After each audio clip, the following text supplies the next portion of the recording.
Thank you. Well, I'll be the first to say that that's unacceptable, and I certainly understand. I certainly understand how that feels to all the great fans that we have. The student section that's full. People come to the game, and I understand their disappointment. I understand our team's disappointment. I think when you end the season the way we have the last two games, it has to rest solely on me. And I've loved this team. I love everything about them. I certainly didn't think today would go that way. Thought we came out ready to play, and in the end, they were the better football team. So I don't shirk that. I own that. I'm responsible for it. I understand that in times like this, it can get a little bit negative, and I just say honestly, that should all be directed at me. I don't want the players to panic. It shouldn't go towards them. It shouldn't go towards the coach. I think it has to fall on me. We want to be a team that gets better at the end of the year, and these last two games have not been that. So I take that, I own that, and I'll answer all your questions. How much did it affect the overall picture that you can get in the end zone in the first half? 1 for 4 and getting in the end zone in the first half. Yeah, I think that was really the story in the first half. I mean, we had 186 yards rushing. I mean, we just outrushed Iowa. We had 186 yards rushing in the first half, and they were able to score touchdowns, whereas we scored field goals. And so that certainly was the issue. But that's, if we're being honest, it's been our, sort of the issue most of the year is just not winning the red zone touchdown battle. And so if we hold them to a couple field goals there, the game is different. Even at the end, it's 40 to whatever. We go down. We're hoping to make it 40 to 24, and we fumble in the red zone. So, but certainly early, it's really more the early start. I'd say it was that. We had a couple chances to make some plays, and we didn't quite make the plays, and they did a good job of making some plays. Both your run and your pass defense kind of disrepaired these last two games. What do you feel like happened? I know it's kind of a bigger picture question, but what do you feel like happened to your defense? Yeah, no, like I said, this is the last game of the year. I think it's the right time. I appreciate the question. You ask me whatever you want. I mean, today was to me today was about big plays. It wasn't like they ended up. Now trust me, they had the ball, controlled the ball. They ended up running. But the play action game off the run game, and just probably having to do too much to sell out. Even playing a run defense like we knew they on the long play there at the end, the bootleg. Sierra comes off and tries to make the tackle on the quarterback, and then they have an explosive play. I have to take some time to really delve into it because, as I said, I thought we played really well last week, and I thought we played really well today. And certainly the kickoff returns and the field position tilted in the first half against us. I mean, at one point they had 10 points and they had 9 plays, or something crazy like that. So I was just like, hey, calm down, just keep playing. But yeah, I mean, anything I say right now, Sam, will feel like an excuse. It'll feel like me to say it like an excuse. I look out there, I see a bunch of young players. I just keep saying to them, like, hey, get off and make a play. You need a sack fumble. Defense is about big hits and picking balls off and sack fumbles and scooping scores and all those things, and we're just not getting those versus the higher quality opponents, right? And so this was a team that had a really good plan, and they made plays, and we just didn't quite make the plays. I thought we defended like the traditional run way better at times today than we have, and then quarterback, made some plays that really hurt us. We have them in third down, it's a run, cue, draw, score. Like we have them in the red zone, they score. I mean, those things can't happen. Related to the red zone struggles, at halftime, you go in and Emmett's got 177 yards on the ground and no turnovers offensively, and yet you're down 8 points and they're getting the ball coming out. Is that a tough pill to swallow, knowing all of that going into the locker room? I think going in the locker room, I like the way we took the ball early, saying, hey, let's get the game to the fourth quarter and have the wind in the fourth quarter.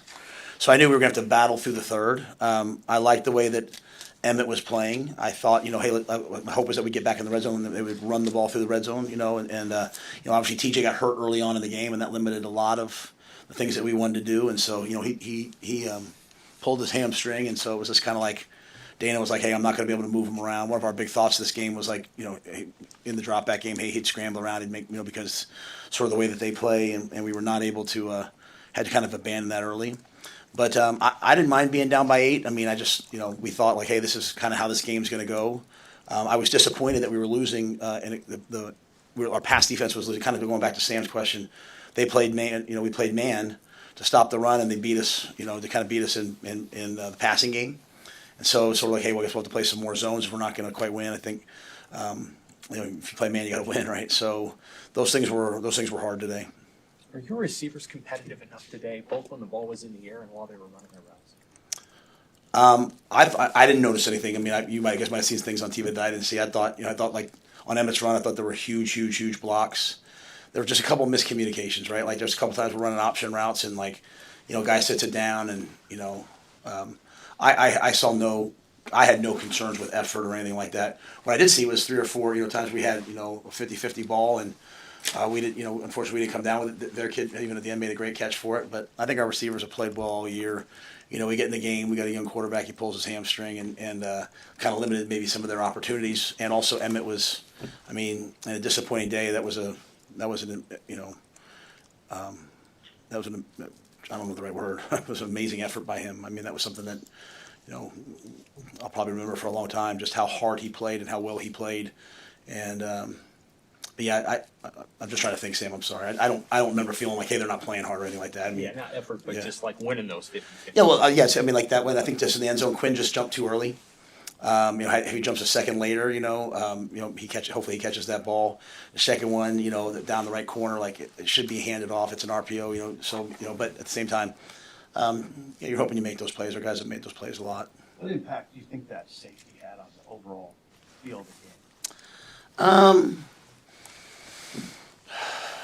I think, I think we came out, we got the stop, right? So we're down 8, right? So you get the stop and you're feeling pretty good. And then they kick it and they do a great job in the kicking game when they're offside. So we make them repunt, thinking, oh, we've got an explosive play now. And, we just kind of don't field it. And then we pick it up and,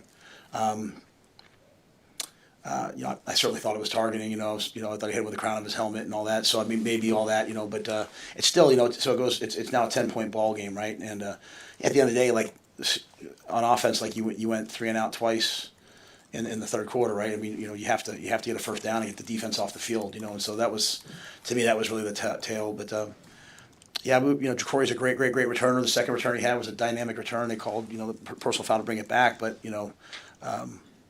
that I don't think that play was probably the end all be all, but it certainly didn't help.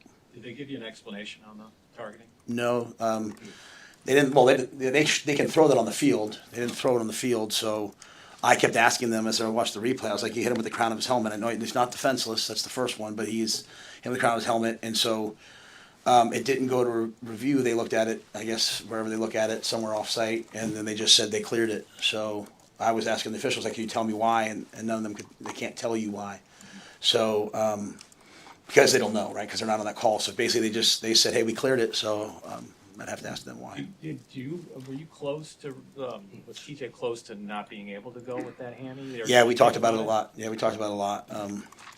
Even at the end, and I thought, he just lets you know TJ's future and what I think he can do. Like he drove us right down the field there at the end, first on that last drive. With a tight hamstring. I've been proud of him and all that he's done. I think that's a great learning lesson for a young quarterback to have to go out there and play when you're not at 100% versus a really good defense. I don't know how many times we threw it today, but he scrambled a few of them, and I don't think we had any sacks. I thought the offensive line answered the call. We ran the ball. We pass protected, and he got the ball out of his hand. But we thought about it. They thought about an offense, and I encourage TJ to play. Man, I would never want a kid to get hurt, but as a quarterback, you have to learn how to play when you're not at 100%. And I thought he tried. I'm sorry, when did that happen? That happened in the first. That happened maybe in the second drive of the game. Right, he rolled out right and got hit. So and whatever Emmett's drive was, the drive after that, I think down in our side, right. So he got hit, and so really for the rest of the game, he battled through it. Was the injury to TJ a contributing factor into the goal line play with Heinrich? Yeah, well, we were having to use Heinrich to do any sort of zone read stuff, and he ran it. They ran the ball. He read it, handed it off. Emmet got down to the 1. I think they were probably hoping that he would be able to hand it off again and get in. So Dana just said, "Say run the same play." I think they wanted to keep TJ out and him in. I think hurry to the clock because we were thinking, hey, let's go score and go for two and make it a 40-24, 40 whatever the score was, make it competitive and see if we can go onside kick, get the ball back. So I think we probably tempoed it, and I think if we went back, probably wouldn't do that. Coach, what's your message to the fan base just with the highs and the lows this season has brought, and kind of how you move things forward with this program at 7-5? Yeah, I don't want to say anything right now that's other than what I said at the beginning because I think people have a right to be upset, okay, with how it ended. For me, all I can say is I have some of the best recruits here today. I'm going to continue to work. I'm going to work as hard as I can, as long as I can. I'm going to surround myself with really positive people, not toxic people, and just try to continue to move the program forward. This group of guys is the first team to be bowl eligible 2 years in a row since 2013, 2014. So is it enough? No. But is it better than it was? Yes. So, but if I'm a fan right now, I'm walking away. I'm mad. So I'm walking away mad. I'm not saying I'm walking off the field. Some people are supporters. Good for them. They're passionate about this place. I love being the head coach of University of Nebraska. I love being in Nebraska because people are passionate about this. So I don't want my message to be anything other than I don't want it to be hope and all. It's it wasn't good enough, man. But if I start going with positives, it's all right, Matt, But I think today just has to be that. Please don't be super toxic at the players because I want them to just put it on me. I'm in charge of this. Troy and them they extended me. They believe in what we're doing, and then all of a sudden we come down the stretch, we lose these last two games. I'm pissed off at myself. But I know where we're headed. I know what we're doing. I know where we're moving forward. And so I believe in what we're doing. I believe in the recruits that are bought into us. I believe in the signing class Wednesday. And so I don't want to overreact. These last two games weren't good enough. We'll get a really good bowl game versus a quality team. We'll catch our breath. I hope all those Husker fans just say, you know what, let's go somewhere warm, hopefully, and be in a bowl game. And then let's celebrate signing day on Wednesday. Let's go back and look at the fun moments we had this year. And then, we'll continue to move forward and we'll continue to build the thing. But I don't want it to be anything else for me other than I understand, and losing these last two games the way we lost them is not good enough. But that does not minimize the fact that these kids have worked their. I don't say that these kids have worked the Javens of the world and all those guys. All they dreamt about was going to a bowl game, and now they're going to two in a row, and not with a waiver. They've earned their way into it. Disappointed with how it ended, but we'll continue to work and figure it out. And not something you can fix in a month, but the line of scrimmage component, where do you feel like you guys are right now, even compared to a couple of years ago? Do you feel like you're further along there, and how much further do you have to go to winning that part? Yeah, no, that's. I think that's the number one thing for us right now is controlling the line of scrimmage. I don't want to minimize our offensive line, who was kind of under fire in the middle of the season. What they've done, down the stretch, in my opinion, to go out there and have 186 yards rush in the first half. If the last two games, I believe, if they don't quite get it, if it doesn't come in a 2-minute game in the fourth quarter, maybe they have a 300-yard game. So they're not giving up sacks. But that being said, all that being said, we have to win the lines of scrimmage to win. I mean, especially we played two games with that's the win today was a severe issue. And so there's one point when I look out there on defense, okay, and I've got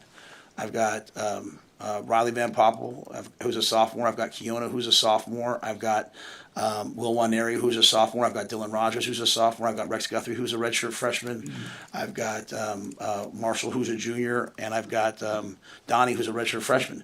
So those guys are all going to be great players. But that's not I'm not selling a vision of hope. I'm saying they have to grow up. That being said, we have to get to the point where we run you over on the offensive and defensive lines. We had a great defensive line last year, and they were vets. We had 5th and 6th year guys, and MJ Sherman and all those guys. And so, but I don't want to put this on these kids, right? We just have to continue to grow. We have to continue to develop our own players, and recruit the best players possible, and if we want to compete at the level that we want to compete. And so 7-5 is not the level we want to compete at. We want to compete at a much higher level. And so we've had moments where I looked this year I thought we were doing that, and then other moments we didn't. And but I also don't want to minimize what the offensive line has done down this stretch here. I believe they've really come together. If this was Emmett's last home game, how do you summarize what he's meant to the program?